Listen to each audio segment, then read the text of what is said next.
নমস্কার বন্ধুরা, আমি আবারও চলে এসেছি নতুন একটি ছোট্ট ভিডিও নিয়ে। আজকের যে বিষয় সেটা আপনারা সকলে কিন্তু মন দিয়ে দেখবেন। আশা করি অনেক কিছু আপনারা জানতে পারবেন, আর ভিডিওটি স্কিপ করলে অনেক বিষয় আপনাদের অজানা রয়ে যাবে। তাই বন্ধুরা, পুরোটি ভিডিওটি দেখার জন্য আপনাদের সকলের কাছে আমার অনুরোধ রইল। তো বন্ধুরা, আজকের বিষয় যেটা হলো ডিসপ্রিন বা অ্যাসপ্রিন।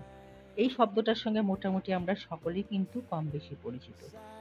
এটা গাছের জন্য কি কাজে লাগবে এটাই কিন্তু আমি আপনাদের সকলকে জানাবো। এই যে আপনারা ট্যাবলেটের পাতাটি দেখছেন, এটি 10টি ট্যাবলেটের একটি পাতা, খুবই কম দাম। এই অ্যাসপ্রিন বা ডিসপ্রিনটি কি? এই অ্যাসপ্রিন বা ডিসপ্রিন হলো উইলো নামে একটি গাছ আছে, যেই গাছটি যখন খুব কষ্টে থাকে তার থেকে এক ধরনের আঠা নির্গত হয়। সেই আঠাকে বলা হয় অ্যাসেটাইল স্যালিসাইলিক অ্যাসিড। সেইখান থেকেই তৈরি হয় এই ডিসপ্রিন বা অ্যাসপ্রিন। এবার প্রশ্ন হচ্ছে, এটার সঙ্গে আমাদের কি সম্পর্ক? হ্যাঁ বন্ধুরা, এটার সঙ্গে আমাদের অল্প বিস্তর সম্বন্ধ রয়েছে ডিসপ্রিন বা অ্যাসপ্রিনের। গাছের যে মূল উপাদান, বৃদ্ধি, বিকাশ, ফল, মূল আর গৌণ উপাদান যেমন নিউট্রন, মাইক্রোনিউট্রন, তার মধ্যে কিন্তু স্যালিসাইলিক অ্যাসিড লাগে না। তবুও অ্যাসপ্রিন আমাদের গার্ডেনারদের সকলের কাজে লাগে বন্ধুরা। যেমন রুটিন হরমোন হিসাবে এটা ভীষণ কার্যকারী। এই যে একটি ট্যাবলেট দেখতে পাচ্ছেন আমি কাটছি, এই ট্যাবলেটটা আমি এই 1 গ্লাস জলের মধ্যে আমি ফেলে দিলাম বন্ধুরা। এইবার এটা আস্তে আস্তে, এই দেখুন আমি জলের মধ্যে ফেলে দিয়েছি বন্ধুরা। হ্যাঁ, এইবার এটা আস্তে আস্তে গুলে যাবে। গুলে যাওয়ার পর বন্ধুরা যেটা হবে, এইভাবে আপনারা করবেন যেটা আমি দেখাচ্ছি। আমি একটু তাড়াতাড়ি করে এটা নাড়াচ্ছি যাতে আমার কাজটা হয়, কিন্তু খুব তাড়াতাড়ি জলের মধ্যে এটা গুলে যায়। এবার যে কোনো একটা কাটিং নিয়ে এসে এই জলের মধ্যে আপনারা ভিজিয়ে রেখে দেবেন বন্ধুরা। যদি মনে করেন কোনো কাটিং থেকে আপনারা গাছ তৈরি করবেন, রুট আনতে আপনাদের হবে, তখন এই ট্যাবলেট জলের মধ্যে ফেলে এই কাটিংটি ডুবিয়ে রাখবেন।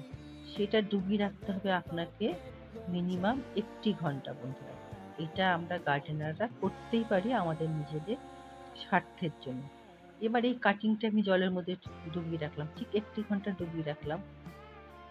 তারপর আমি যখন এটা প্রতিস্থাপন করে নেব, দেখবেন 99% আপনি সাফল্য এর থেকে পাবেন। অনেক শিকড় এই ডাল থেকে আপনি পেয়ে যাবেন। এইটি হলো ডিসপ্রিন বা অ্যাসপ্রিনের সবচেয়ে একটি ভালো দিক। আরেকটি যেটা হলো, এই যে দেখতে পাচ্ছেন বীজ, এই বীজ জার্মিনেশন করার জন্য কিন্তু একই পদ্ধতি বন্ধুরা। এটাকে জলের মধ্যে আপনারা ভিজিয়ে দেবেন। ঠিক যতটা আপনারা বীজ আপনারা জার্মিনেট করবেন মনে করেছেন, সেইটা নিয়ে তার জলটার মধ্যে একটা ডিসপ্রিন দিয়ে দেবেন, তার মধ্যে বীজ দিয়ে ভিজিয়ে রাখবেন। তবে সেই বীজটি কিন্তু আপনাকে ভিজাতে হবে মিনিমাম 3 ঘন্টা বন্ধুরা। 3 ঘন্টা জলে ভিজিয়ে রেখে দিয়ে সেখান থেকে জল থেকে তুলে নিয়ে যদি আপনারা জার্মিনেশন করেন, 99% সাফল্য আপনারা পাবেন।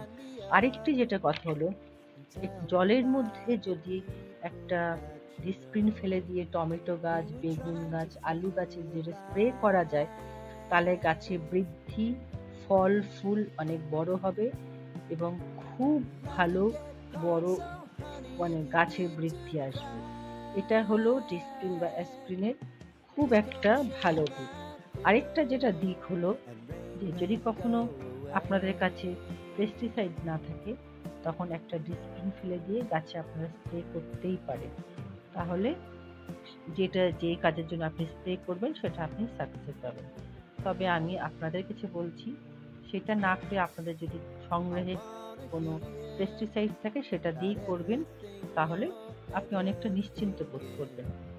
তো বন্ধুরা, এই হলো আপনাদের সকলকে আমি ডিসপ্রিন বা অ্যাসপ্রিন নিয়ে জানালাম। আপনাদের ভিডিওটি কেমন লাগলো আমাকে জানাবেন। আপনারা সকলে ভালো থাকুন। বাই।